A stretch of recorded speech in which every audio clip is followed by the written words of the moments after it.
എൻ്റെ പേര് ബാഹുലേനാണ്. തനുച്ചുരം സ്വദേശിയാണ്. ദേശീയ കായികതരം. രാത്രികാലങ്ങളിൽ വൈദ്യംഭാഗത്ത് പ്രദേശത്ത് മോഷണം വർദ്ധിക്കുന്നതായ പരാതി.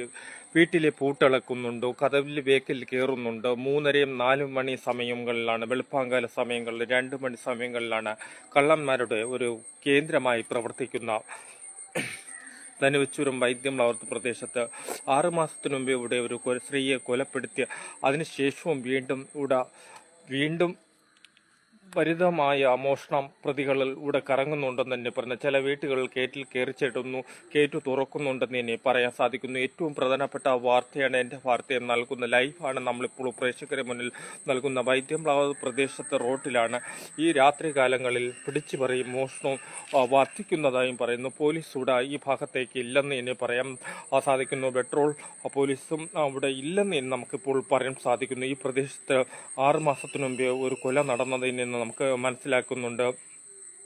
ആ കൊല നടന്നിട്ട് പോലും ആ പ്രതികളെ ഇതുവരെ പിടിക്കാൻ സാധിച്ചിട്ടില്ലെന്ന് തന്നെ പറയാം. ഇപ്പോഴും വീടുകളിൽ കേന്ദ്രീകരിച്ച് സ്ത്രീകൾക്ക് പേടിയാണ്, ഭയമുണ്ടെന്ന് തന്നെ പറയുന്നുണ്ട്. രാത്രി കാലങ്ങളിൽ മോഷണം വർദ്ധിപ്പിക്കുന്നു, വീട്ടുകളിൽ കയറിച്ചാടുന്നതായി പറയുന്നുണ്ട്. ഇന്നലെയും ഒരു വീട്ടിൽ രാത്രി 3:30 വെളുപ്പാങ്കാലം 3:30 ആരെ കേറ്റു തുറന്നു കഴിഞ്ഞിരിക്കുന്നുണ്ടെന്ന് തന്നെ പറയാൻ സാധിക്കുന്നു. ഏറ്റവും പ്രധാനപ്പെട്ട വാർത്തയാണ് എൻ്റെ വാർത്ത നൽകുന്നത്. ഈ റോട്ടിൽ നിന്നാണ് ഈ വൈദ്യംപ്ലാമ റോഡിൽ നിന്നാണ് ഈ റോഡിൽ പോകുന്ന നിരപ്പിലേക്ക് പോകുന്ന ആ സ്ഥലം റോഡാണെന്ന് നമുക്ക് മനസ്സിലാക്കാം. അതിൻ്റെ ലൈവാണ് നമ്മളിപ്പോൾ പ്രേക്ഷകരുടെ മുന്നിൽ എൻ്റെ വാർത്ത നൽകുന്നതെന്ന് പറയാം. ഈ സ്ഥലത്താണ് രാത്രി കാലങ്ങളിൽ പതുങ്ങിയിരിക്കും മോഷണത്തിന് പെട്ടെന്ന് മോഷ്ടിക്കാനുള്ള ഒരു റോഡാണെന്ന് പറയാം.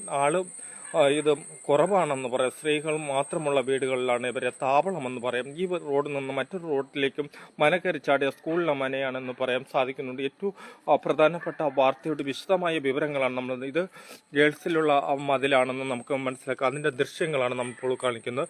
ഇത് റോഡാണെന്ന് പറയാം. ഇതിൻ്റെ ഇപ്പുറത്തും റോഡാണ്. ഇത് നേരെ പോകുന്ന റോഡിൽ ചെന്നിട്ട് നിരപ്പിലേക്ക് പോകാം, വെള്ളറടയിലേക്ക് പോകാം, നെയ്യാറ്റിൻകരയിലേക്കും പോകാം. ഇപ്പുറത്ത് നോക്കിക്കഴിഞ്ഞാൽ ഈ വഴിയിൽ നിന്നും കോളേജ് റൂട്ടിൽ നിന്ന് വന്നു കഴിഞ്ഞ ശേഷമാണ് ഈ റോട്ടിൽ രാത്രി കാലങ്ങളിൽ ഈ വൈദ്യംപ്ലാം പ്രദേശത്ത് മോഷണം നടക്കുന്നതായും പറയുന്നുണ്ട് എന്ന് പറയാം. 6 മാസത്തിന് മുമ്പേ ഒരു കൊല നടന്നതാണെന്നാണ് പറയുന്നത്. ആ പ്രതി പോലും ഇതുവരെ പിടിക്കാൻ കഴിഞ്ഞില്ലെന്ന് പറയാം. സലീമ അമ്മയുടെ മരണത്തിൻ്റെ പ്രതികളെ പോലും ഇതുവരെ പിടിക്കാൻ കഴിഞ്ഞില്ല. ഇപ്പോഴും ഇവിടെ വീടുകൾ കേന്ദ്രീകരിച്ച് രാത്രി കാലങ്ങളിൽ കേറ്റുകളിൽ നിന്നും അകത്തേക്ക് മനയിലേക്ക് ചാടുന്നുണ്ട്, അവിടെ നിന്നും രക്ഷപ്പെട്ടു പോകുന്നുണ്ടെന്ന് തന്നെ പറയാം. ആ ദൃശ്യങ്ങളാണ് നമ്മളിപ്പോൾ കാണിക്കുന്നത്. 6 മാസത്തിനു മുമ്പ് അന്ന് സ്ത്രീകൾ പറഞ്ഞു തന്നെ ഭയമെന്നും ഇന്നും ഭയത്തിലാണ് സ്ത്രീകൾ കഴിയണമെന്ന് നമുക്ക് പറയാം. ആ റോഡാണെന്ന് കാണിക്കുന്നത്. ഇവിടെ ആൾ സഞ്ചാരം കുറവാണെന്ന് പറയാം. മതിലുകൾ ഗേൾസ് ഹൈസ്കൂളിലെ മതിലും ഇപ്പുറത്തെ മതിലും ഇരിക്കുന്നുണ്ട്. 2 സൈഡിൽ നിന്ന് ഓടി രക്ഷപ്പെടാൻ ഇതുപോലൊരു സൗകര്യം കിട്ടൂലെന്ന് തന്നെ നമുക്ക് പറയാം. ഇവിടെ മോഷണം വർദ്ധിക്കുന്നത് പോലീസിന്റെ ശ്രദ്ധ ഈ സ്ഥലത്തേക്ക് ഒന്ന് പെടണമെന്നാണ് എനിക്ക് പറയാനുള്ളത്. ഇതുവരെയും പ്രതികളെ പോലും പിടിക്കാൻ കഴിഞ്ഞിട്ടില്ലെന്ന് ഇനി പറയാൻ സാധിക്കുന്നുണ്ട്. ഏറ്റവും പ്രധാനപ്പെട്ട വാർത്തയാണ് ലൈവാണ് നമ്മളിപ്പോൾ പ്രേക്ഷകരുടെ മുന്നിൽ എൻ്റെ വാർത്ത നൽകുന്നത്. ആ ദൃശ്യങ്ങളാണ് നമ്മൾ ഇപ്പോൾ കാണിക്കുന്നത്. രാത്രികാലങ്ങളിൽ മോഷണം പെരുകുന്നതായും പറയുന്നുണ്ട്.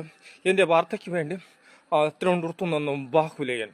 ഈ പ്രതികളെ ഉടൻ പോലീസ് അന്വേഷണം തുടരണം. ഈ റൂട്ടിലാണ് മോഷണം വഷളാക്കുന്നതായി പറയുന്നുണ്ട്.